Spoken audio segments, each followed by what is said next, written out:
Welcome to Eurofins Viracor Clinical Diagnostics Podcast, where I'll be sharing up-to-date scientific advances, key diagnostic testing, and our most recent innovations. This is our aim is to connect with transplant professionals at this event while always staying patient-focused. Our aim is to connect aren't limited to any one profession. A diverse so whether you're a physician, lab director, transplant coordinator, patients, and even doctors or even the patient, also recipients, we would love to hear your voice. If you'd like to be a guest on our show, you can amplify your influence and tell your story. Summary on Amplify your influence on Transplant Radio. Enjoy episode 12 of our 15-part series. Good afternoon from the World Transplant Congress 2025 in sunny San Francisco, California. It's my pleasure this afternoon, Kevin Foth, my pleasure, to talk to Dr. Ernesto DARte Tagles, who is with the MIIKA Foundation and the DARte project. Yes. Dr. Tagles, would you like to introduce yourself and tell our listening audience a little bit about what you do and why you do with the foundation? Sure. My name is Ernesto DARte Tagles. I'm located in the city of Hermosillo in the north of Mexico in the state of Sonora. And I'm a transplant surgeon, and I am the president of the MIIKA Foundation. MIIKA Foundation is its aim to create awareness about the importance of organ donation in transplants, as well as to help people in need of a transplant. And we are last year we started a project, a very nice and a special project called DARte, that is an educational space for organ donation and culture.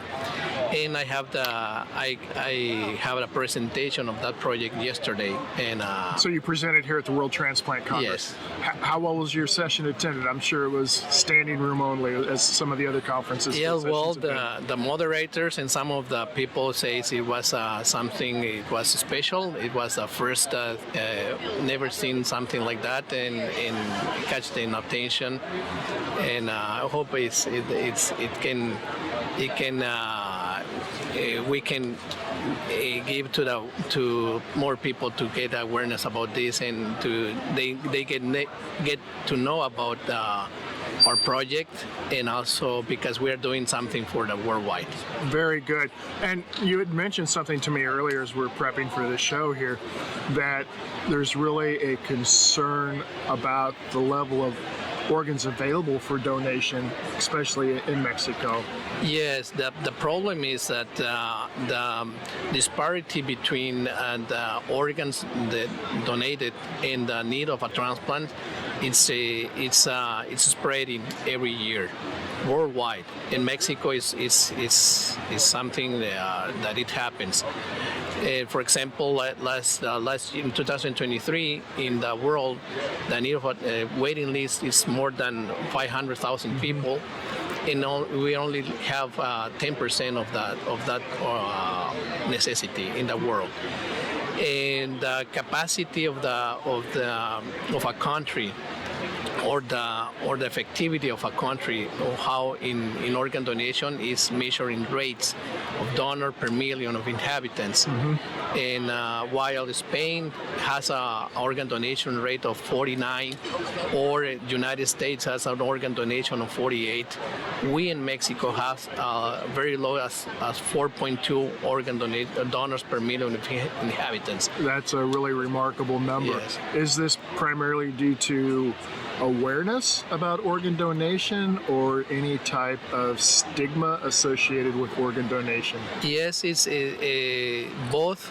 People think they don't want to say they want to be a donor because they think that people in the health system, they don't take care if they go to a hospital, for example, or but especially because they don't know what is this organ donation about it. So we in the MIIKA Foundation, and myself as well, we talk about and inform, we educate what is organ donation about it, so they they can be not afraid of that, and they can see how when we are already dead, we can help more than 100 people. Right. In donating all of organ organs, and also tissues like cornea and bones and skin and something like that. So even in death, we can save lives. So that's important. Very important. Very important. So, tell me a little bit about, why you're doing this. Why is the MIIKA Foundation, trying to get this word out and the information out to prospective donor families or donors themselves? Yes. Well, MIIKA Foundation was founded in 2019, but unfortunately, like everything in the world, during the pandemic, we couldn't do anything. So we started just last year with this DARte project. DARte project, we make this special thing to raise important, to create awareness of being a donor is really important. And we make this physical space for where people goes and can visit the place, and in a very interactive way, in a very ludic way. They get to see videos, they get to see information about the human body related to organ donation and transplantation. They see a very unique timeline of history in the history of transplants. Even we show some data about, for example, did you know, Kevin, that the first documented transplant in the world has from the 4th century. Interesting. Yeah, it says a story that there was these two guys, Cosme and Damian, who are saints in the church, that they make a transplant of a leg of a dead guy they transplanted the leg to another person, living person. Interesting. So we show that, and of course the meaning is that we want to show the people that the human race since a long time ago think about healing themselves through a transplant. But the transplant wouldn't be possible if we don't have somebody to donor. And that's important because in Mexico, as I told you, we have a so low rate, and also by the world. I told you about Spain and United States, and also some countries in Europe. But 50% of the population in the world live in countries where the organ donation rate is less than 10 donors per million of inhabitants. So this is a very low rate. So in whatever we do to create awareness about this, it could be never be less. Yes. And this is what we want to do with MIIKA Foundation and DARte project. That's very impressive. You're working in an organ donation desert, basically, because there is such a great need, but there's not the availability of organs in for transplantation. And what you do through your educational programs and the informational programs hopefully will benefit this. What are the primary services offered? I see, looking at the website, liver transplants, kidney transplants, and gastrointestinal GI. Yes, myself. Yes, I'm a general surgeon with 2 specialties in endoscopy. Before being a transplant surgeon, I did a specialty of endoscopy. So I do gastrointestinal disorders, especially gallbladder diseases and esophagogastric diseases. But also I do liver and kidney transplants. I had the fortune to be the first medical doctor to perform a liver transplant in the state of Sonora, and so, but especially I'm a really strong supporter of organ donation. I see really in a very good way the miracle, let's say, of a transplant, how it changed life of people who is just feel like dying and with a transplant. And what is really nice about this is that about this organ and transplant is that different. Like it's not like you have a flu and you go to the doctor and doctor gives some medicine and you go to the pharmacy and buy the medicine.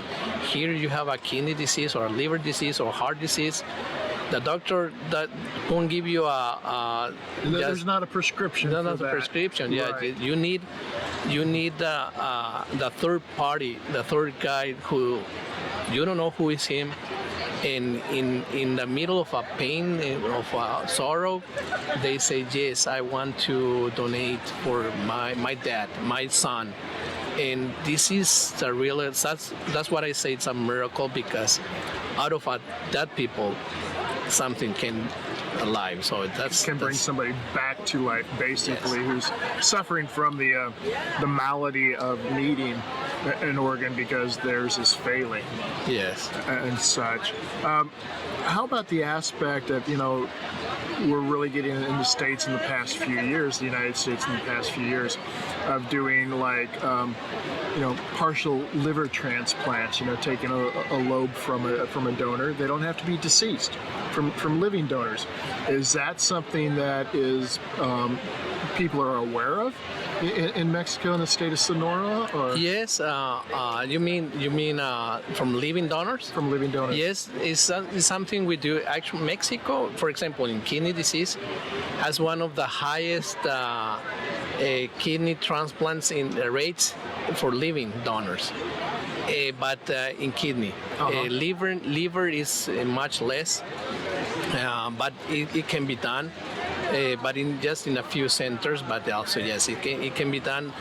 The problem is that it's not too easy to get somebody to get convinced about being a donor. Yes. Right, and I think where it's helped in the States is because you're not then relying on a deceased donor for the organ. It's like, oh, I have 2 kidneys. I don't need 2 kidneys. I can donate one to my father, my grandfather, whoever it might be, whoever a good match would be.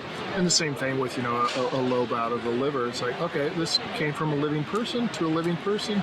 That's good. I know the other thing here that's really started to elevate transplantation, especially with kidneys, is donation chains, where somebody will say, hey, I want to donate a kidney, and then it can actually, that one donation can cause a series or a chain reaction of donations. And I think and I'm just pulling this number off the top of my head from reading an article about a year ago, was like one person saying I wanted to donate a kidney impacted up to 27 other people that needed kidneys through this donation chain. And it's just amazing to think that, a lot of people think it's a 1-to-1. 1 kidney, 1 patient. Okay, we're great. 1 kidney causing a chain reaction for 27 people. It just is really hard to wrap the mind around, or to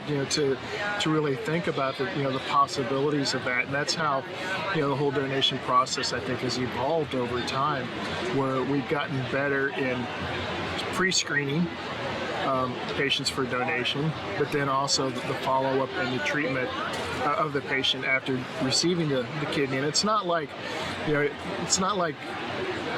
replacing a part on your automobile or your car, where it's like, okay, my tire is bad, I get a new tire, everything's great. Although there's the follow-up that still has to occur, the immunosuppression, the other therapies that have to happen with that patient. And, so similar analogy, but a lot different in the way of organ donation. And, but it's not oh, I went in, I got a kidney, I'm good, I'm out tomorrow. Hey, life's great. There's the rehabilitation time, and then always the monitoring, because you do run a risk of rejection and the monitoring and such. How does your your organization, your foundation, do they assist with that, or are there is there the capabilities for this follow-up care to transplant recipients? So far, we, as I told you, we are just starting with this, and especially with patients, we have help with to getting some of the immunosuppression, with getting some information about how they have to, how's the process to get a transplant, because you won't believe, but a lot of people don't know how to do it, and they don't know how to go. In Mexico, we have a very unique health system, where the people has their own health security system. I mean, the workers, the people who work in a factory, for example, that is the biggest social security system. But also people who works for the federal government has their own hospital as well, or people who works in the oil company has their own system, or people who works in every state has their own health system, and also has exists the people who don't have any kind of social security, and so because of this, we have to. People don't know. Sometimes they get sick and they read or they listen about the necessity of a transplant, right, and they don't know where to go. Right. That's what we do sometimes. Also in the MIIKA Foundation, we help people and we get them in contact with the correct institution, so they get access to all the information and all the paperwork and until they get transplant. For example, 2 years ago, when we were just starting the program of the DARte project, I talked to a guy who sells these doors, security doors, because I wanted to have one for this, and he told me, doctor, do you know any foundation who helps to get a transplant, because my nephew needs a transplant, and I asked him, and where are you looking for it? We don't know anything. So we put him in contact with correct foundation. Her mother works for a special security system, and we get them in contact. And less than 1 year, 6 months later, the child was already transplanted, and he's doing pretty well. So that's what we do also with patients. So just forgive my ignorance or lack of knowledge here about the healthcare system in Mexico. So it sounds like there's not the portability of healthcare or healthcare insurance in Mexico that there is in like the United States or Spain or some other countries. Is that correct? Not totally. But it's. We are under one office that is a National Center for Transplant that regulates everything. Okay. But of course, every system has its own process, protocols, and so that they must follow their own protocols, because at the end everything comes to budget, and the budget has to be well administered, and that's why. But yes, they and also private. Now that you talk about something about that, private insurance company also get into the field. And so people who has a private insurance company, they can access to a transplant in a private hospital as well. Yes. Great. Well, thank you for educating me on that. My pleasure. Thank you, Kevin, for the time.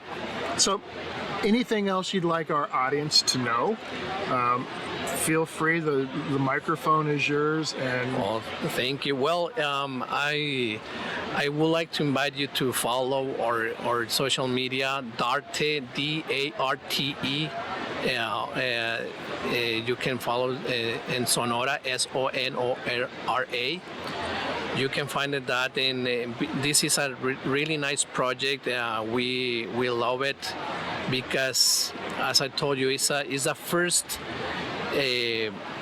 educational space where in a very unique way they can see a video there actually how it's done with exhibition halls, and they can learn more about it.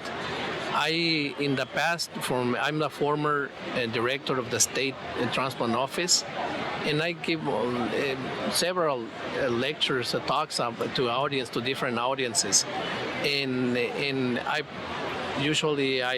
stood up in front of the audience and with a PowerPoint presentation. We all have done that. Yeah, and it was okay. It was really nice. But I can feel with this, it's a totally 180 degrees different experience, because it's in a very immersed experience where they see videos, where they see stories about transplant, where they can make a question, and actually at the end we have a very nice presentation where we honor donors, and actually before this video is shown, we tell them, now you will see that the donors had you are entering the place where donors had faces, has ages. You will see the what they used to like to do during their lives. So you will see, and you will see that the donors don't it's not for a special age. So we show them little kids as 10 years old, an older person like 84 years old. So everybody can be a donor. So at the end, we thought you can save life, become a donor. And if you sometime visit that part of Mexico and Sonora, you can go inside. And if somebody is listening and you want to contact us through my webpage, is Dr. Tagles, DARTE,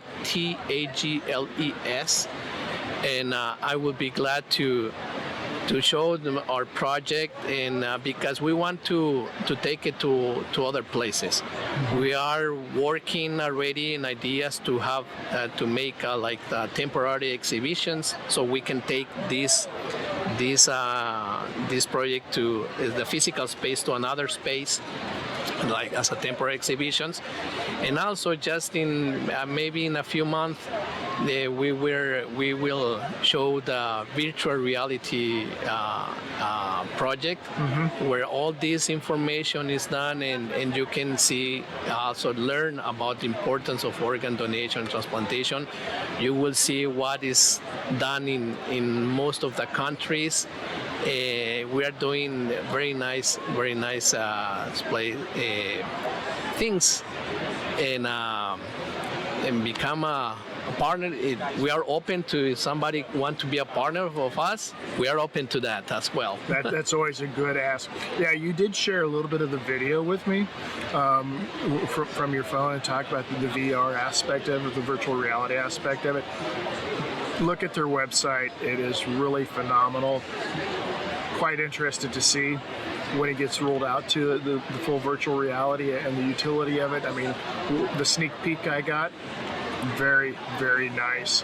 But there's something else you'd mentioned too, and you're talking about how you're getting excited with your students and how they're embracing social media to spread the word. Yes. You want Yes, to talk yes. a little bit about that?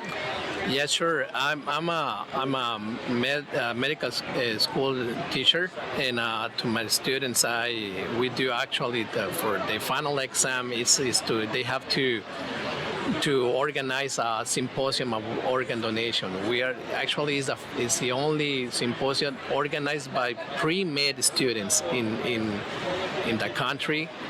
We already have we are going for the 6th forum next year. and they get really excited about this. And this year especially, they made with social media so nice, terrific thing that I was just were amazed. And this year we are going to have two med students practicing in our foundation, and they will give these lectures, these talks, these guided tours as well, and hopefully they will make a lot of things with social media. But as I told you, and if somebody is listening to us and likes to help through social media with us and to help us, we are open because we need more minds and more hands to help us. That is phenomenal. Well, I appreciate your time, Doctor. And again, take a look at their website. Go ahead and give us your website again. Yes, my is Dr. DARte, Tagles, my DARte Tagles. And also the social media for the foundation is MIIKA Foundation or Fundación MIIKA, and DARte, DARTE. You can look for it in Instagram and X and Facebook as well. Very good. Thank you very much, sir. Pleasure meeting you. Thank you, Kevin. Thank you for your time and the opportunity to talk about this so nice project that I hope in the future it can be worldwide known. Yes. Wish you all the best of luck. Thank you very much. Thank you. Make sure to subscribe to this podcast and follow us on social media to stay up to date on all the latest information. If you want to help spread the word, please give us a 5-star review and tell your friends and colleagues to subscribe too. We're available on Apple Podcasts, Spotify, Google, Podbean, and more. With over 40 years of diagnostic innovation and specialized expertise in infectious disease, pre- and post-transplant, allergy and immunology testing for immunocompromised and critical patients, Eurofins ViraCore is committed to helping medical professionals, transplant teams, and reference labs get results faster when it matters most. ViraCore is passionate about delivering value to our clients by providing timely, actionable information, never losing sight of the connection between the testing we perform and the patients you serve.